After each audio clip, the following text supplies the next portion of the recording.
السلام علیکم ورحمۃ اللہ وبرکاتہ۔ الحمد للہ رب العالمین والصلاة والسلام علی سیدنا و مولانا محمد خاتم الانبیاء والمرسلین وعلی آلہ واصحابہ اجمعین ومن اتبعہم الی یوم الدین۔ رب اشرح لی صدری ویسر لی امری واحلل عقدۃ من لسانی یفقہوا قولی۔ اے ہمارے رب، ہمارے لیے ہمارا سینہ کھول دے اور ہمارا کام آسان کر دے اور ہماری زبان کی گرہ کھول دے تاکہ وہ میری بات سمجھ سکیں۔ رب زدنی علما ورزقنی فہما برحمتک یا ارحم الراحمین۔ اے ہمارے رب، ہمارے علم میں اضافہ فرما اور ہمیں سمجھ بوجھ عطا فرما۔ تو رحم کرنے والوں میں سب سے بہتر رحم کرنے والا ہے۔ اللہم فقہنی فی الدین، اے اللہ ہمیں دین کی سمجھ بوجھ عطا فرما۔ اللہم انی اسألک علما نافعا وعملا متقبلا ورزقا طیبا۔ اے اللہ ہم تجھ سے نفع دینے والے علم، قبول ہونے والے عمل اور پاکیزہ رزق کا سوال کرتے ہیں۔ اللہم ارزقنی تفکرا و تدبرا بما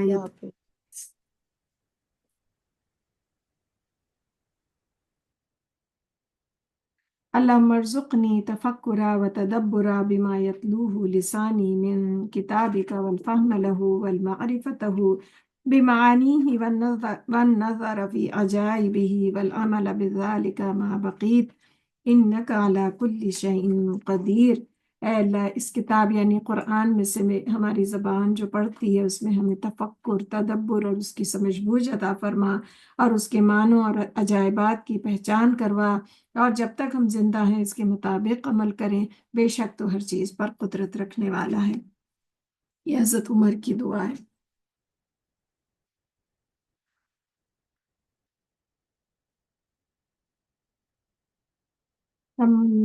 کل ہم نے سورہ نساء ختم کی تھی، مکمل کی تھی، اور آج ہم سورہ مائدہ شروع کر رہے ہیں انشاءاللہ۔ اعوذ باللہ من الشیطان الرجیم، بسم اللہ الرحمن الرحیم۔ یا ایہا الذین آمنوا اوفوا بالعقود احلت لکم بہیمۃ الانعام الا ما یتلی علیکم غیر محل الصید وانتم حرم ان اللہ یحکم ما یرید۔ یا ایہا الذین آمنوا لا تحلوا شعائر اللہ ولا الشہر الحرام والہدی والقلائد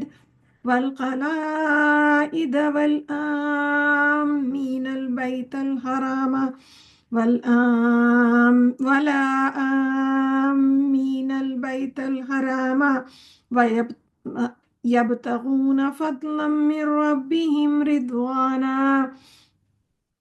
وَإِذَا حَلَلْتُمْ فَاصْطَادُوا وَلَا يَجْرِمَنَّكُمْ شَنَآنُ قَوْمٍ أَن صَدُّوكُمْ عَنِ الْمَسْجِدِ الْحَرَامِ أَن تَعْتَدُوا وَتَعَاوَنُوا عَلَى الْبِرِّ وَالتَّقْوَى وَلَا تَعَاوَنُوا عَلَى الْإِثْمِ وَالْعُدْوَانِ وَاتَّقُوا اللَّهَ ان اللہ شدید العقاب۔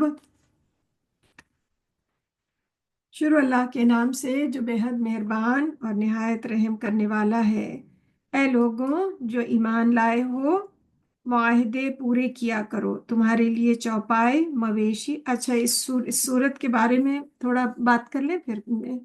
تو یہ سورہ مائدہ جو ہے، یہ مائدہ کے معنی ہے دسترخوان کے، جو عیسیٰ علیہ السلام سے ان کے لوگوں نے جس کی فرمائش کی تھی، اور یہ اس کے پورے مضامین میں ایسا تسلسل ہے کہ اس سے ظاہر ہوتا ہے کہ یہ ایک ہی خطبہ ہے، ایک ہی ٹائم کے، اور کہیں تھوڑا بہت اگر کوئی آیات ڈالی گئی ہوں گی، لیکن ایک ہی ٹائم، ایک ہی وقت میں نازل ہوا ہے۔ اس کے مضامین کے کی کنٹینیوٹی جو ہے پورا اس سے پتہ چلتا ہے. اور اس کا یہ سورہ ریویل ہوئی ہے سورہ حدیبیہ کے بعد، یا تو اینڈ آف 6th ہجری اور یا شروع 7th ہجری کے شروع میں. صلح حدیبیہ، جب مسلمان صلح حدیبیہ کے بارے میں تھوڑا سا جان لیں کہ جب مسلمان ٹریٹی آف حدیبیہ کہ رسول اللہ صلی اللہ علیہ وسلم نے خواب دیکھا تھا کہ وہ عمرہ کر رہے ہیں، اور انہوں نے اپنے بال اور نبیوں بال اتروائے ہیں، اور نبیوں کے خواب تو سچے ہوتے ہیں. تو رسول اللہ صلی اللہ علیہ وسلم نے ارادہ کیا، اس سے لگا کہ اللہ کا حکم ہے، انہوں نے ارادہ کیا عمرے کا، اور 1400 مسلمانوں کا ایک پورا وقت عمرے کے لیے ہدی کے جانوروں کے ساتھ وہ لوگ آئے. اور اس کے بعد انہیں پتہ چلا کہ کفار مکہ انہیں، جو ان کا اسٹریٹ روٹ تھا کہ کفار مکہ انہیں روکنے کے لیے وہاں آ رہے ہیں، تو رسول اللہ صلی اللہ علیہ وسلم نے اپنا روٹ چینج کیا، اور حدیبیہ کے مقام پہ ایک جگہ ہے جس کے نام پہ یہ ٹریٹی کا نام ہے. حدیبیہ کے مقام پہ انہوں نے اپنا ٹینٹ ڈالا، اور اس کے وہاں پہ وہ کیا. اور ہم اس کے بارے میں ہم اور آگے بھی بہت ڈیٹیل میں پڑھیں گے، سورہ فتح میں پڑھیں گے پوری ڈیٹیل اس کی. تو یہاں پہ اس کا ذکر ہے کہ انہوں نے کفار نے، جو کہ ان کی روایات کے مطابق نہیں تھا، حج تو تھا، عمرہ بھی تھا، کفار میں اس کے طریقے الگ تھے، لیکن ان کا یہ طریقہ نہیں تھا، ان کی روایات میں شامل نہیں تھا کہ کوئی آئے اور اسے وہ انٹر نہ ہونے دیں حج اور عمرے کے لیے. لیکن یہ ایکسٹریم ایگزامپل تھا ان کی ایروگنس کا کہ انہوں نے مسلمانوں کو انٹر نہیں ہونے دیا. تو ہم اس کی ڈیٹیل آگے اور پڑھیں گے پورا ڈیٹیل میں سورہ فتح میں انشاءاللہ. اور لیکن یہاں پر اس سے یہیں پہ وہ کہ پھر اس صورت میں یہ بھی بتایا جا رہا ہے، اللہ سبحانہ تعالیٰ بتا رہے ہیں کہ انہوں نے تمہیں روکا ہے عمرے پہ جانے سے، لیکن ایسا نہیں، مسلمانوں کو. اور حج اور عمرے کے مناسک بھی اس میں بتائے گئے ہیں، اور یہ بتایا گیا ہے کہ جو حج اور عمرہ کا، جو اللہ کے گھر کا طواف کرنے کا ارادے سے نکلا ہو، اس کی حرمت ہے، اور مسلمانوں کو اسے روکنا نہیں ہے کہ ان کا کوئی جو لوگ وہاں سے چلتے تھے ان کا روٹ جو ہے وہ مدینہ سے ہو کے تھا، تو ایسا نہ ہو کہ مسلمان غصے میں وہ بھی روکیں کہ ہم بھی نہیں جانے دیں گے. تو اللہ تعالیٰ نے پہلے سے یہ بات بتا دی کہ نہیں، تمہیں ایسا نہیں کرنا ہے. ٹھیک ہے، اس کے بعد ہم شروع کرتے ہیں. اور اس صورت میں حلال اور حرام کے مسائل بیان کیے گئے ہیں، اور کیا نام ہے، اور جو دور جاہلیت میں خود ساختہ بندشیں تھیں وہ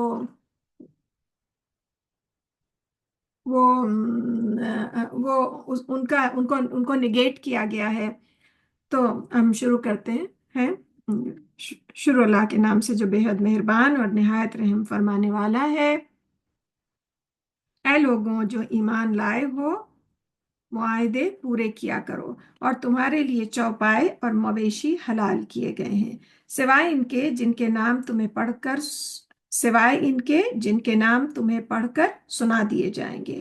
جب تم، یعنی کہ جو ایکسیپشنل چیزیں ہیں وہ اللہ سبحانہ تعالیٰ کریں، وہ ہم بتا دیں گے. جب تم جو حلال نہیں ہے، جب تم احرام کی حالت میں ہو تو شکار کو حلال نہ جانو. اس سے کیا پتہ چلتا ہے کہ احرام کی حالت میں شکار نہیں کرنا ہے. بے شک اللہ جو چاہتا ہے فیصلہ کرتا ہے. اے لوگوں جو ایمان لائے ہو، اللہ کی نشانیوں کی بے حرمتی نہ کرو.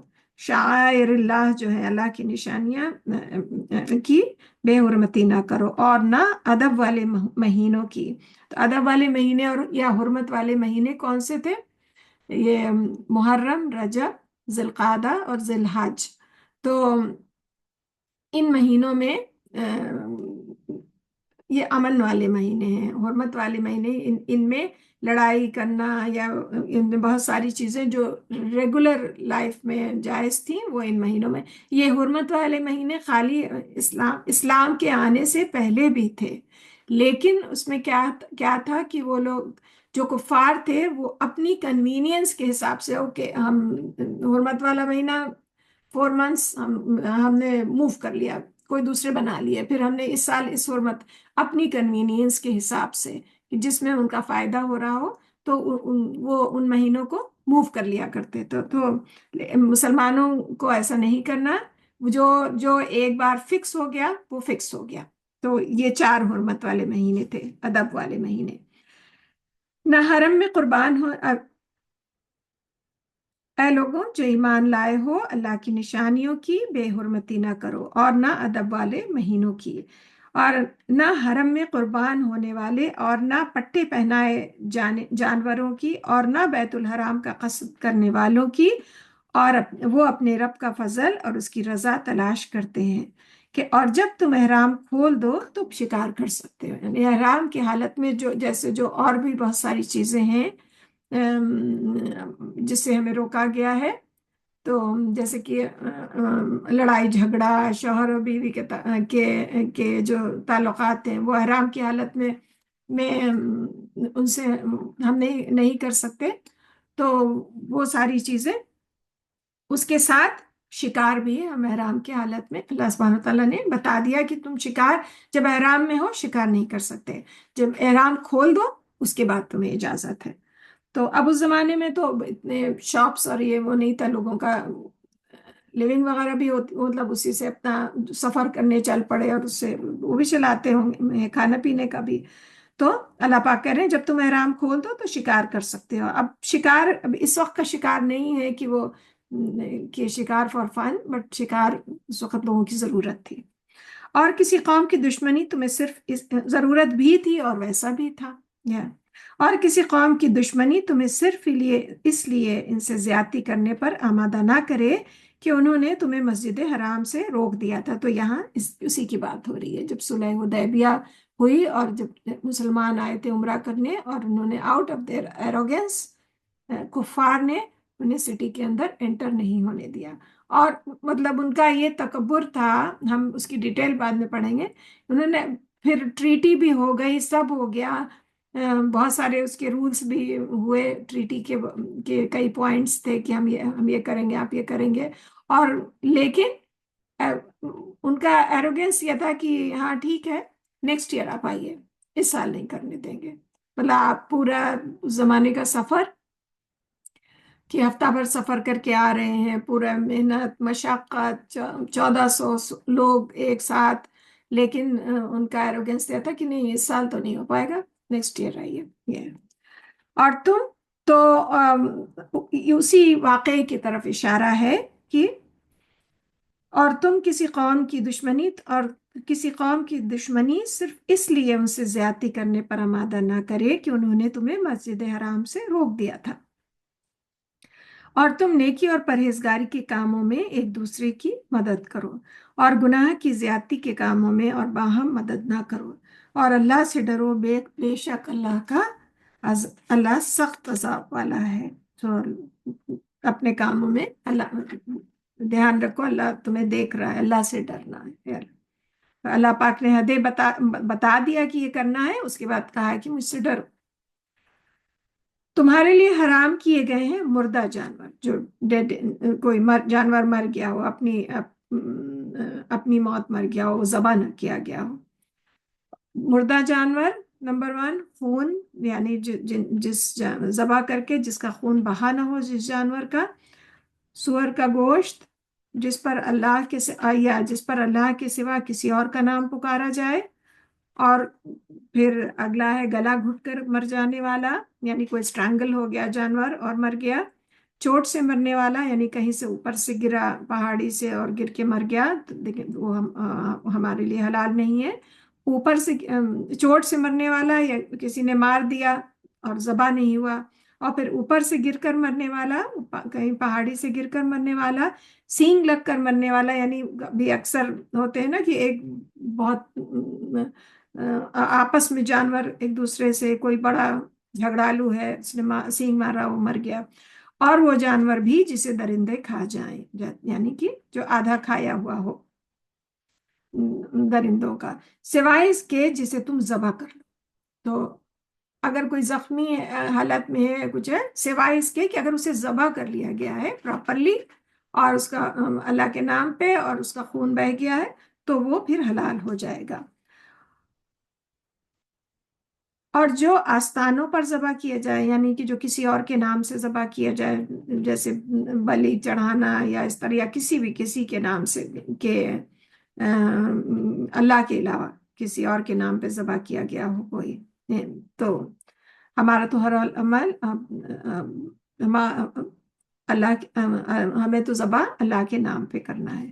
اور یہ کہ تم فال کے تیروں سے قسمت معلوم کرو، سو اب کھانے کے بعد اور کیا چیز حرام کی گئی؟ فال کے تیروں سے قسمت معلوم کرو، یعنی وہ سب جو قسمت کا حال بیٹھے بتا رہے ہیں، اور یہ وہ، کیونکہ غیب کا علم تو اللہ کو ہی ہے، تو یہ ہم پہ حرام کر دیا گیا۔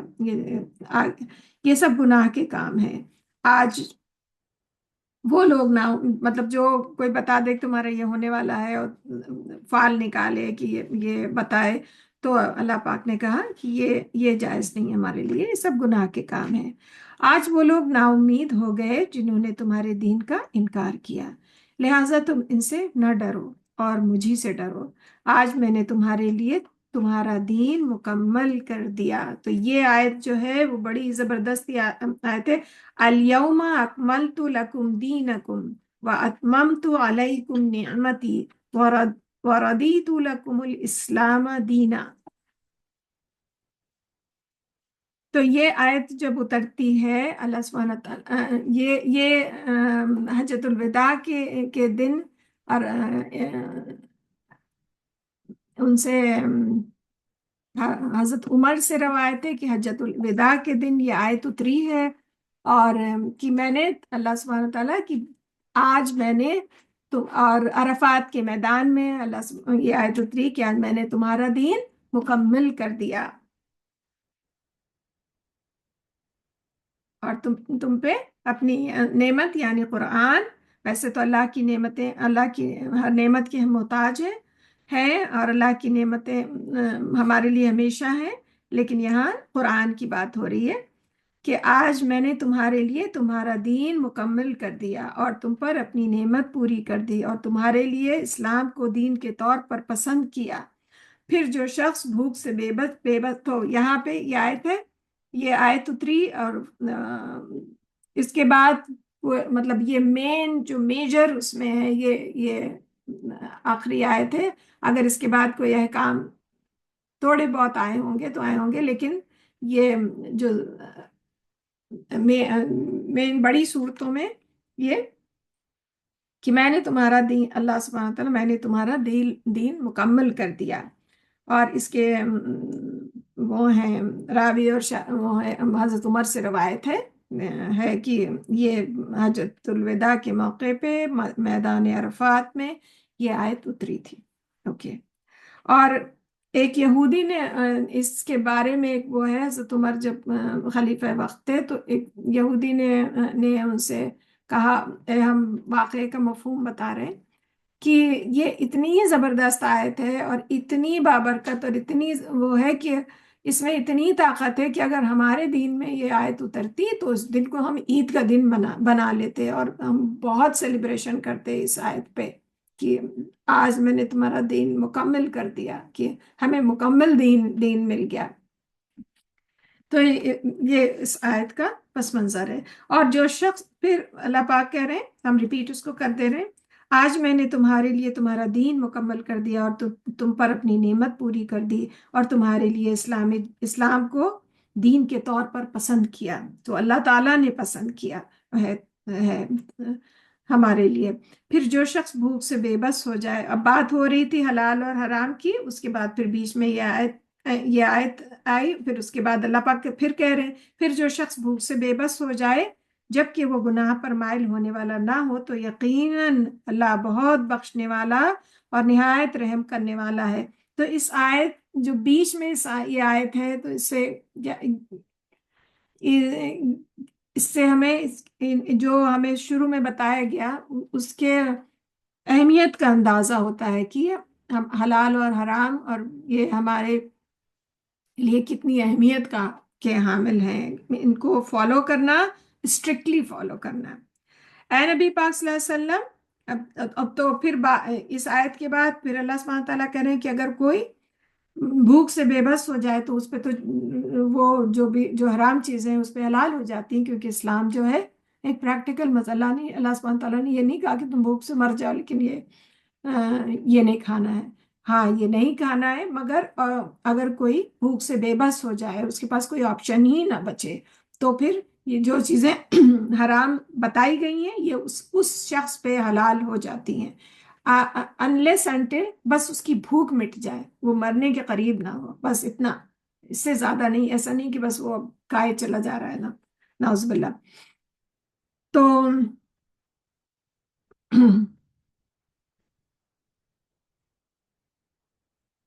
اے نبی پاک صلی اللہ علیہ وسلم، لوگ آپ سے پوچھتے ہیں کہ ان کے لیے کیا چیز حلال کی گئی ہے، کہہ دیجئے تمہارے لیے تمام پاکیزہ چیزیں حلال کی گئی ہیں، اور ان شکاری جانوروں کا کیا ہوا شکار جنہیں تم سدھا لیتے ہو، اللہ نے تمہیں جو سکھایا ہے اس کے مطابق تم انہیں سکھاتے ہو، تو وہ جس شکار کو تمہارے لیے پکڑ رکھیں اس پر اللہ کا نام پڑھو اور اس میں سے کھاؤ اور اللہ سے ڈرتے رہو، بے شک اللہ جلد حساب لینے والا ہے۔ اور ایک اس زمانے میں ایک وہ بھی ہوتا، شکاری کتے ہوتے تھے جو شکار لوگوں کے لیے پکڑ کے لاتے تھے، تو اللہ پاک کہہ رہے ہیں کہ وہ بھی ہم نے تم پہ حلال کیا، کہ وہ اگر جب شکاری کتا اگر وہ گھیر کے اور پکڑ کے، ان کو ایک ٹیکنیک ہوتی تھی، اور وہ اس طرح وہ سدھائے جاتے تھے، تو وہ لائے تو پھر فوراً انہیں ذبح کرو، اس پر اللہ کا نام پڑھو، جو بھی جانور وہ لا رہے ہیں،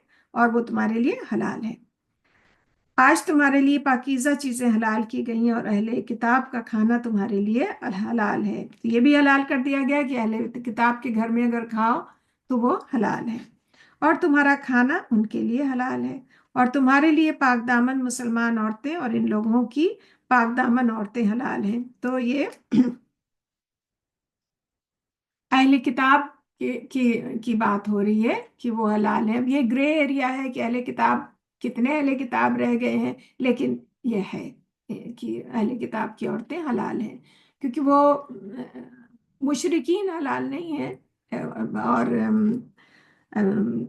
ظاہر ہے، اور یہود کا تو کوشر ہے ہی ہے، مگر نصارہ جو ہیں ان کا، اگر وہ اب پریزنٹ ٹائم میں، ہم ایسا نہیں کہ ہم کہیں کہ اہل کتاب کا کھانا حلال ہے تو ہم ان کے پریزنٹ ٹائم میں تو وہ مشرکین ہی کے اس پہ جا رہے ہیں نا، جو اب جو شرک اللہ کا وہ ٹرینٹی کا قانون مان رہے ہیں، پورک کھا رہے ہیں، اور کیا نام ہے جو ذبیحہ نہیں ہے ان کا، تو تب تو یہ کنڈیشن نہیں کرسچنس پہ نہیں لاگو ہوگی، مگر جیوز جو ہیں وہ اس پہ ہیں، ان کا کوشر ہم پہ ہمارے لیے حلال ہے، وہ کوشر کھاتے ہیں، اور تمہارا کھانا ان کے لیے حلال ہے، یعنی ہم ان کے کھانے میں سے کھا سکتے ہیں اور وہ ہمارے، اور تمہارے لیے پاک دامن مسلمان عورتیں اور ان لوگوں کی پاک دامن عورتیں حلال ہیں جنہیں تم سے پہلے کتاب دی گئی، جبکہ تم انہیں ان کے مہر دے دو، نیز انہیں نکاح کی قید میں لانے والے نہ بنو کہ بدکاری کرنے والے اور نہ چھپی آشنائی رکھنے والے، اور جو ایمان سے انکار کرے گا تو اس کا عمل یقیناً برباد ہو گیا اور وہ آخرت میں نقصان اٹھانے والوں میں سے ہوگا۔ تو نیت جو ہے وہ اچھی صاف رکھنی ہے، اور مہر دے کے جو معاشرے کی جو کلین معاشرہ اور جو وہ ہے وہ قائم رکھنا ہے نکاح میں اور مہر سے قاعدے سے شادی کے اس میں آنا ہے، ایسے نہیں کہ ریلیشن شپ ہے یا وہ ہے تو اس کی اجازت نہیں ہے۔ اور اہل کتاب اب یہ ایک گرے ایریا ہے، اللہ بہتر جانتا ہے، لیکن یہاں سے ایک رخصت ہے، لیکن ایٹ دا سیم ٹائم مشرکین سے اجازت نہیں ہے، تو وہ کس اس میں جو کچھ ہیں جو مشرک نہیں ہیں اس طرح کے کرسچن ہیں جن کا عقیدہ جو اسٹرکٹلی جو مشرک نہیں، کچھ ہوں گے تو اگر اللہ پاک نے یہ کہا ہے تو کچھ ضرور ہوں گے، مگر مشرکین سے حلال نہیں ہے، مشرکین سے جائز نہیں ہے۔ تو یہ بات وہ ہے پیچھے ہم پڑھ چکے تھے کہ تمہارے لیے مومن اور مسلمان لونڈی بہتر ہے ہائی اسٹیٹس مشرکین وومن سے۔ Yeah. تو یہ اس سے ہمیں پتہ چلتا ہے۔ پھر اے لوگوں جو ایمان لائے ہو، جب تم نماز کے لیے اٹھو تو اپنے چہرے اور کوہنیوں تک اپنے ہاتھ دھو لو، اور اپنے سروں کا مسح کر لو، اور اپنے پاؤں کو ٹخنے تک دھو لو۔ اگر تم جنابت کی حالت میں ہو تو غسل کر لو، اگر تم بیمار ہو یا سفر کی حالت میں ہو، یا تم میں سے کوئی ضروری حاجت سے فارغ ہو کر آیا ہے، یا تم نے عورتوں سے ہم بستری کی ہے، یا پھر تم پانی نہ پاؤ تو پاک مٹی سے تیمم کر لو۔ تو تیمم غسل کا بھی ہے، تیمم وضو کا بھی ہے۔ یہ اللہ تعالیٰ نے ہمارے اوپر، اللہ تعالیٰ کا انعام ہے اور بہت آسانی ہے، اللہ کی مہربانی ہے ہمارے لیے۔ اچھا، یہاں سے ہمیں یہ پتہ چلتا ہے کہ اے لوگوں جو ایمان لائے ہو، جو اٹھو اپنے چہروں کو، تو کیا چیز ہے؟ 4 فرائض وضو کے یہاں آ گئے ہیں۔ اور ہم وضو جو کرتے ہیں، رسول اللہ صلی اللہ علیہ وسلم نے جو نائس طریقہ ہے جس طرح سے 3 بار دھونا، وہ اس میں سنت بھی سنت رسول اللہ صلی اللہ علیہ وسلم کی سنت شامل ہے۔ مگر جو یہ 4 فرائض ہیں، اگر ان میں سے کوئی ایکٹ نہیں ہوا تو ہمارا وضو نہیں ہوگا۔ اگر یہ مینڈیٹری ہیں، فرائض ہیں۔ نمبر 1، اپنے چہرے کو دھونا، مطلب واشنگ دا فیس، کوہنیوں تک اپنے ہاتھ دھونا تو وہ کوہنیوں تک بھیگنا چاہیے، سروں کا مسح، اور مسح بھی فرائض اور وضو میں سے، اور پاؤں ٹخنوں تک دھونا۔ تو یہ مسٹ ہے۔ اور باقی ایک نائس طریقہ، بیوٹیفل طریقہ، ایک طریقہ جو رسول اللہ صلی اللہ علیہ وسلم نے ہمیں سکھایا ہے، سنت طریقہ وضو کرنے کا، ہم نے ہاتھ دھویا، پھر کلی کی، پھر ناک میں پانی ڈالا، پھر منہ دھویا، پھر ہاتھ دھویا، سب 3 بار کیا کہ میں جسٹ میں، اور ایک طریقے سے کیا، اور مسح کیا، پھر جو کان، وہ سنت ہے، کان کے آس کو کلین کیا، اور بیک آف دا نیک کو پہ ہاتھ پھیرا، اور اس کے بعد پیر دھویا۔ تو یہ جو ہم وضو کرتے ہیں، یہ رسول اللہ صلی اللہ علیہ وسلم نے جیسے ہمیں سکھایا ہم ویسے کرتے ہیں۔ اور مگر جو یہ 4 چیزیں ہیں یہ مسٹ مینڈیٹری ہیں، اگر یہ نہیں کریں گے، اب باقی میں اگر بھول چوک ہو جائے، ہمیں کرنا تو ہے پرسکرائب، جو بھی پرسکرائب طریقہ ہے وہی کرنا ہے، لیکن اگر کوئی بھول چوک ہو جائے باقی میں تو وضو ہو جائے گا، بٹ یہ 4 چیزیں ضروری ہیں۔ اور اس سے پتہ چلتا ہے کہ تیمم وضو کا بھی ہے، اور تیمم غسل کا بھی ہے، کیونکہ مٹی جو ہے وہ پاک کرتی ہے۔ تو پھر اپنے چہرے اور ہاتھوں پر مل لو، اللہ نہیں چاہتا کہ تمہیں تنگی میں ڈالے، بلکہ وہ تو چاہتا ہے کہ تمہیں پاک کر دے اور تم پر اپنی نعمت پوری کرے تاکہ تم شکر کرو۔ تو یہ اللہ کی مہربانی ہے، اللہ تعالیٰ نے یہ رخصت اس طرح ڈفرینٹ کنڈیشنز میں رکھی ہیں ہمارے لیے کہ ہم یہ کر سکتے ہیں۔ اللہ تعالیٰ نے ہمارے لیے آسانی کی ہے۔ تو اللہ پاک کہہ رہے ہیں کہ اللہ نے یہ نعمت دی ہے تمہیں، تو تم اس کا شکر کرو، اور تم پر اللہ کی جو نعمت ہوئی اسے یاد رکھو۔ اسی طرح جو قصر کا وہ ہے، وہ اللہ کی مہربانی ہے، تو اللہ کا یہ وہ بھی تحفہ ہے کیونکہ جو ہمارے لیے ہے، تو اللہ کا شکر ادا کرو اور اسے اویل کرو۔ ایسا نہیں ہے کہ ہم ضد کر لیں کہ ہاں نہیں، ہمیں تو کوئی بھی کنڈیشن ہے، وضو نہیں ہو پائے گا تو پھر ہم نماز ہی نہیں پڑھیں گے، نہیں۔ پانی نہیں ہے، بیمار ہے، ایسی کنڈیشن ہے، تیمم کی پوری اجازت ہے، مگر نماز معاف نہیں ہے غسل کی بھی اور وضو کی بھی۔ تو یہ ہمارے لیے اللہ تعالیٰ نے آسانی کی ہے، اور اللہ تعالیٰ کی مہربانی جس کو ہمیں اویل کرنا ہے۔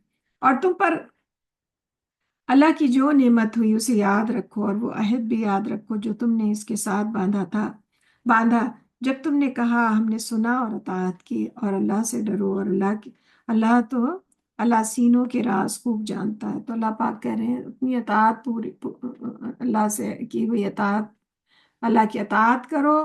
اور پھر اللہ تعالیٰ کہہ رہے ہیں کہ اللہ تو سینوں کے راز جانتا ہے.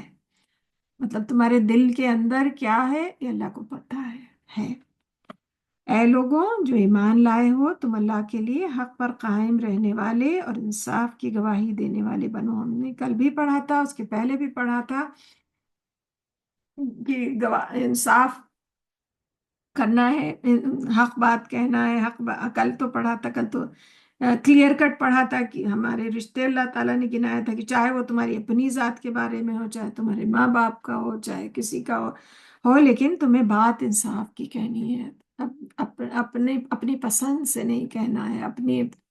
ہمیں ہمیں بات اپنے فیوریٹزم نہیں کرنا اور اپنے پسند سے نہیں کہنا ہے. اب یہاں وہ ہم نے کل پڑھا تھا، یہاں پھر دوبارہ بات ہو رہی ہے تم اللہ کے لیے حق پر قائم رہنے والے اور انصاف کی گواہی دینے والے بنو. مطلب do this don't do this, یہ یہاں پہ وہ ہے احکام آ رہے ہیں. اور کسی قوم کی دشمنی تمہیں اس بات پر آمادہ نہ کرے کہ تم عدل نہ کرو. عدل کرو، یہی بات تقوی کے زیادہ قریب ہے. یعنی کوئی ایک گروپ یا کوئی کسی یا قوم کسی کی دشمنی ایسا نہیں کہ ہم حق بات کہ اگر وہ ہمیں ناپسند ہے یا وہ ہمارے دشمن ہیں تو ہم حق بات سے پھر جائیں، ہم ان پر کوئی زیادتی کریں. حق بات سے پھرنا اس کا مطلب ہم نے ظلم کیا، تو یہ ہم پہ جائز نہیں کہ ہمیں یہ کریں. اور اللہ سے ڈرو، بے شک جو تم عمل کرتے ہو اللہ اس سے خوب آگاہ ہے. اللہ نے ان لوگوں سے وعدہ کیا جو ایمان لائے اور انہوں نے نیک عمل کیے، ان کے لیے بخشش اور بہت بڑا اجر ہے. اللہ پاک کیا کہہ رہے ہیں؟ ایمان لائے، جو ایمان کا جو جز ہے، اور پھر عمل صالح تو ان کے لیے تو اللہ تعالیٰ نے وعدہ کر لیا ہے بخشش اور اجر کا، بہت بڑا اجر ہے.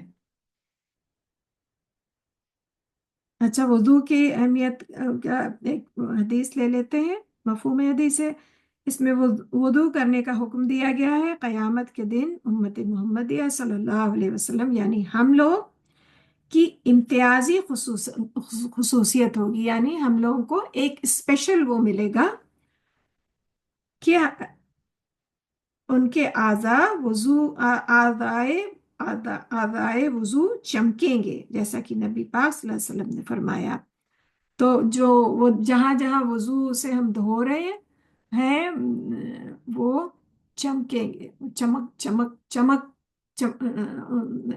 چمکیں گے، جیسا کہ رسول اللہ صلی اللہ علیہ وسلم نے فرمایا. مفہوم حدیث ہے، میری امت کے لوگ قیامت کے دن بلائے جائیں گے جبکہ وضو کے نشانات کی وجہ سے ان کی پیشانیاں اور ہاتھ پاؤں چمکتے ہوں گے. تو تم میں سے جو کوئی اپنی چمک بڑھانے کی استطاعت رکھتا ہو تو وہ بڑھائے وضو، یعنی وضو اچھے طریقے سے کرے اور اعضاء کو قدرے زیادہ دھوئے. مطلب یعنی کہ کوئی پارٹ رہ نہ جائے ذرا سا بھی، تو اچھی طرح سے وضو کرے.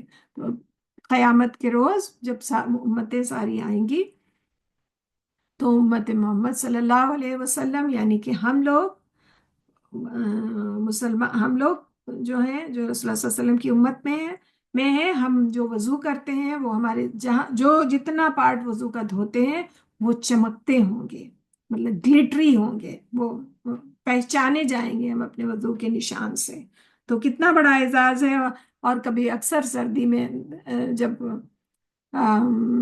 کبھی کاہلی تھوڑی آتی تو یاد کر لینا چاہیے.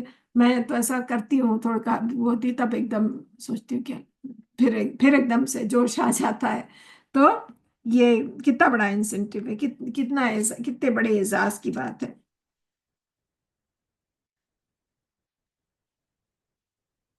اور تیمم کا طریقہ وہی ہے کہ اپنے دونوں ہاتھوں کو زمین پر یا مٹی پر بس ان کو ٹچ مارنا ہے، ٹچ کرنا ہے. پھر اگر مٹی لگ گئی ہے تو مٹی کو جھاڑ دینا ہے، اور اس کے بعد دائیں ہتھیلی کو بائیں ہتھیلی سے پھر اپنے چہرے پر مل لینا ہے، اور ایک مرتبہ، اور پھر کوہنیوں تک ہاتھ کو مل لینا ہے. تو یہ تیمم ہے. تیمم بس ایک جس انٹینشن ہے کہ ہم ایک تیاری ہے ہے